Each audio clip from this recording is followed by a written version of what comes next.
अव्यय पद की प्राप्ति के लिए जैसे कोई विद्यार्थी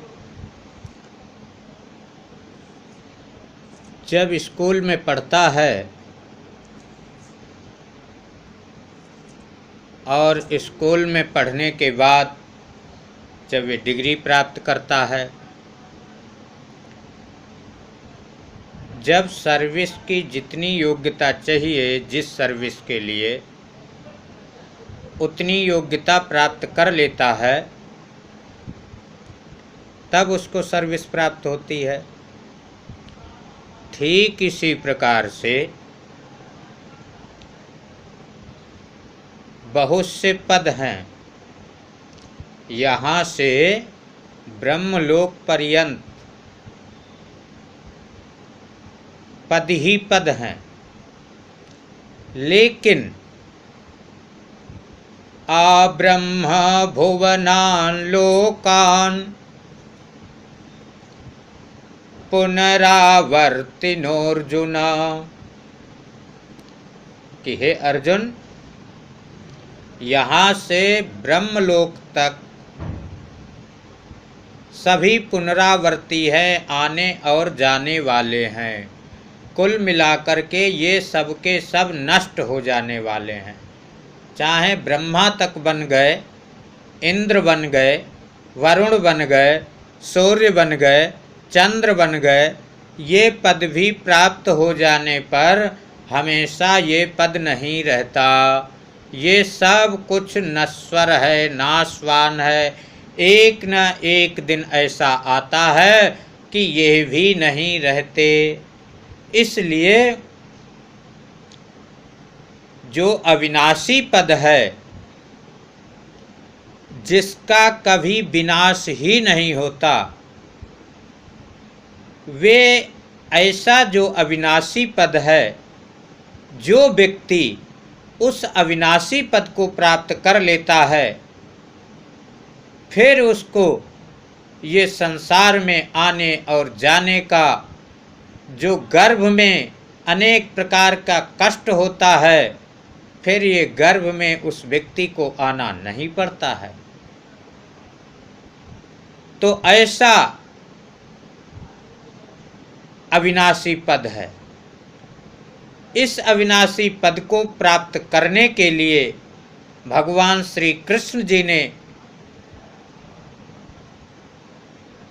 अर्जुन को बताया है, और बल्कि वे अर्जुन को ही नहीं बताए हैं, वे अर्जुन तो एक निमित्त मात्र थे। उन्होंने केवल हम सभी आप सभी के लिए, ताकि उस रास्ते पर जो भी चलेगा तो निश्चित रूप से उस अविनाशी पद को प्राप्त करेगा।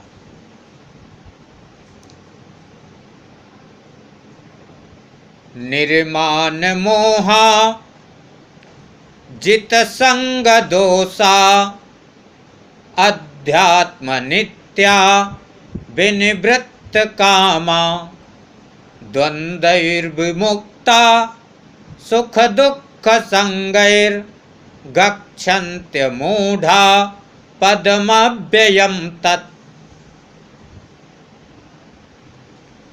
तो निर्माण मोहा,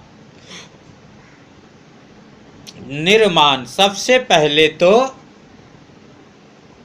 व्यक्ति को कि मान बड़ाई प्रशंसा गाली इस सब से कोई मतलब नहीं रखना चाहिए। इसमें एकदम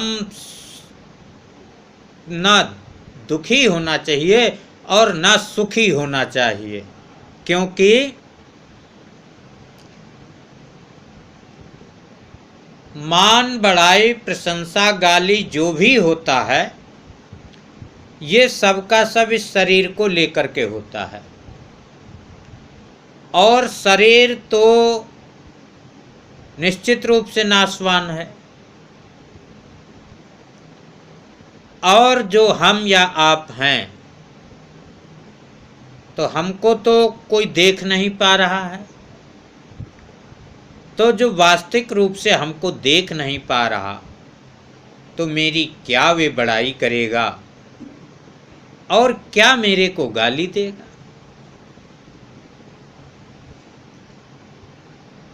अहंकार इस शरीर को लेकर के होता है।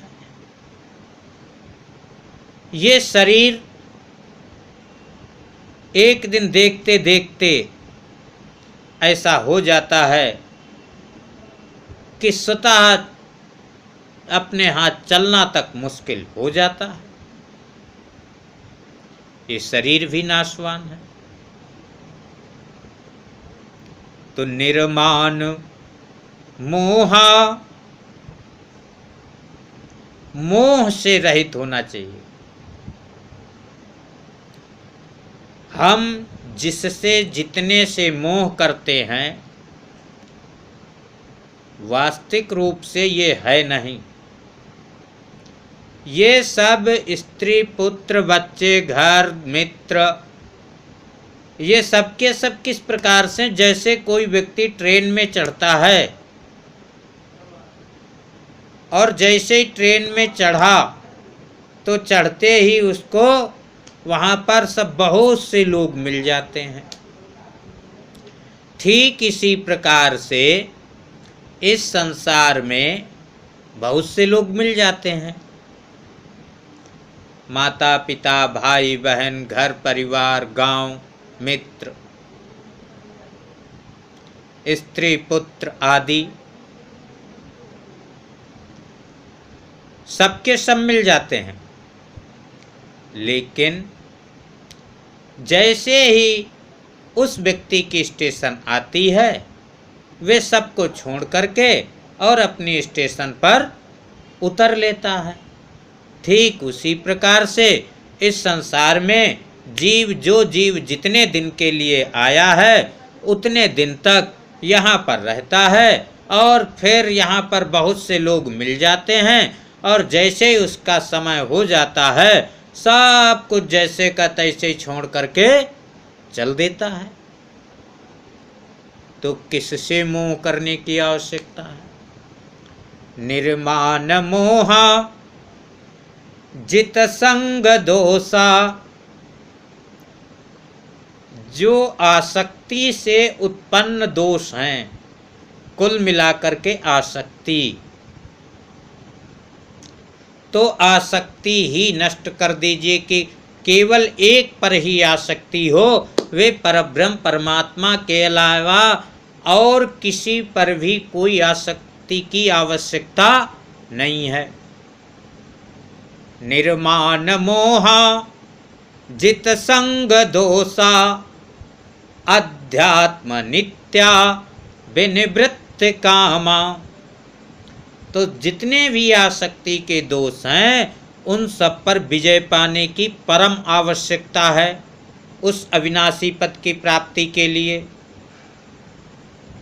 अध्यात्म नित्या, उन परब्रह्म परमात्मा में हर समय हमको उनका स्मरण होते रहना चाहिए, वाणी से गुणानुवाद होना चाहिए, हाथों से उनकी पूजा होती रहना चाहिए और पैरों से उनके मंदिर इत्यादि जो हैं इनमें हम दर्शन करने के लिए जाएं, तीर्थों पर जाएं, तीर्थों का भ्रमण करें, हाथों से दान पुण्य करें, पूजा करें, कथा भगवान की जो सुंदर सुंदर लीलाएं हैं उन लीलाओं का श्रवण करें। तो जब हम ये सब करते रहेंगे तो निश्चित रूप से अध्यात्म नित्या विनिवृत्त कामा द्वंद्वैर्विमुक्ता।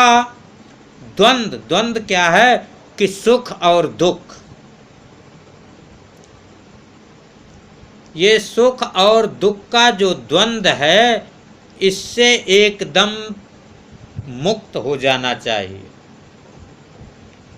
द्वंद्वैर्विमुक्ता सुख दुख संगैर अगच्छन्ति मूढ़ा पदमव्ययम तत्। तो जब ये सब लक्षण अपने आप को प्राप्त हो जाएंगे तो निश्चित रूप से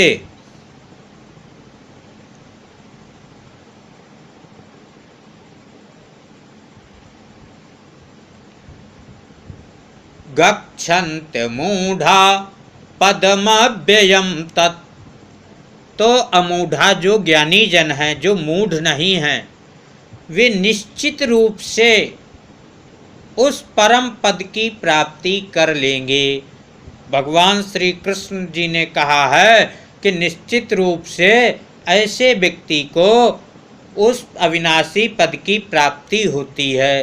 तो बताते हैं कि वे अविनाशी पद किससे प्रकाशित है, वहाँ कौन उस प्रकाश करता है। तो कहते न तद भासयते सूर्यो न शशांको न पावकः यद गत्वा न निवर्तन्ते तद्धाम परमं मम। वे जो अविनाशी पद है, जहाँ जो भगवान का धाम है, न तद भासयते सूर्यो, वे सूर्य के द्वारा प्रकाशित नहीं है, सूर्य प्रकाशित नहीं कर सकता।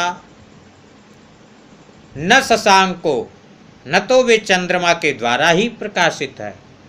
न पावकः, न पावक अर्थात अग्नि से ही प्रकाशित है। कुल मिलाकर के उस वहाँ पर सूर्य चंद्रमा अग्नि की पहुँच ही नहीं है, ये उस लोक को प्रकाशित नहीं कर सकते। तो वे किससे प्रकाशित है? वे तो स्वतः भगवान के दिव्य तेज से ही प्रकाशित रहता है, किसी के द्वारा वे प्रकाशित नहीं करना पड़ता है। यद गत्वा न निवर्तन्ते, जहाँ पर जाकर के पुनः वापस नहीं आना पड़ता है, तद धाम परमं मम, वही मेरा परम धाम है। ऐसी परम धाम की प्राप्ति करने के लिए हमको मान बढ़ाई प्रशंसा इससे सबसे रहित होना पड़ेगा और आसक्त मोह को नष्ट करना पड़ेगा, आसक्ति से रहित होना पड़ेगा।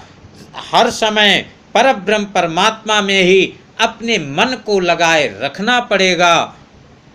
सभी कामनाओं से रहित होना पड़ेगा, कोई कामना नहीं।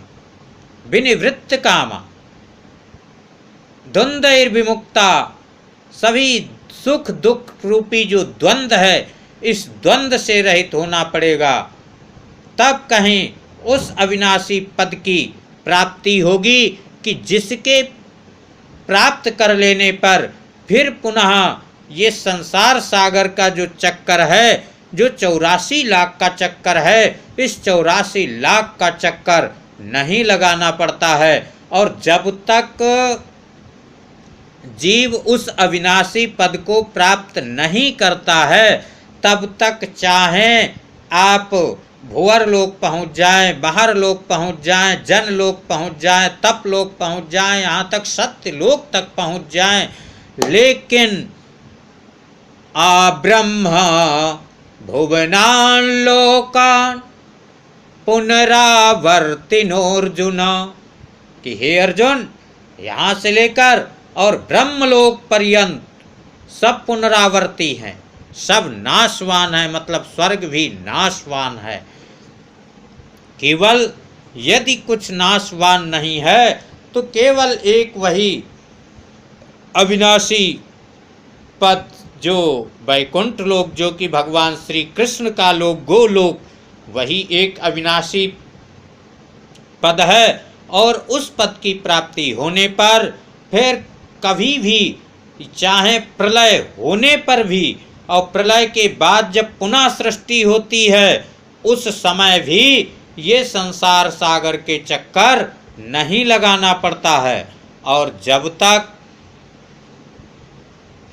उसमें नहीं पहुँचे, तो जब तक नहीं पहुँचेंगे तो बराबर जैसे चक्की है और चक्की में गेहूं डाला गया तो आटा हो गया, तब तो ठीक है। लेकिन अब जब आटा हो गया, अब आटा को फिर डालें, फिर पीसें, फिर डालें, फिर पीसें, फिर डालें, फिर पीसें, तो ये तो सब व्यर्थ का ही है।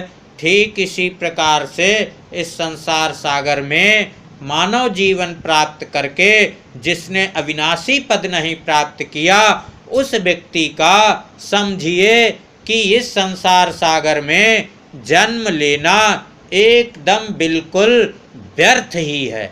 इसलिए जहाँ तक हो सके, जितना हो सके, उस अविनाशी पद को प्राप्त करने के लिए सत्संग का श्रवण करते रहना चाहिए, भगवान की कथाओं का श्रवण करते रहना चाहिए। वाणी गुणानुश्रवणौ,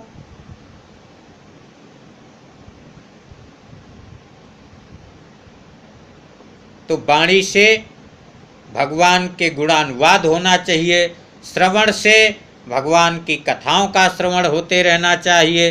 तो जब ये सब होता रहेगा, निश्चित रूप से उस अविनाशी पद को प्राप्त नहीं करना पड़ेगा, वे अविनाशी पद अपने हाथ ही प्राप्त हो जाएगा। बोले बाल कृष्ण लाल की जय। वीडियो को लाइक शेयर सब्सक्राइब करें। जय श्री कृष्ण।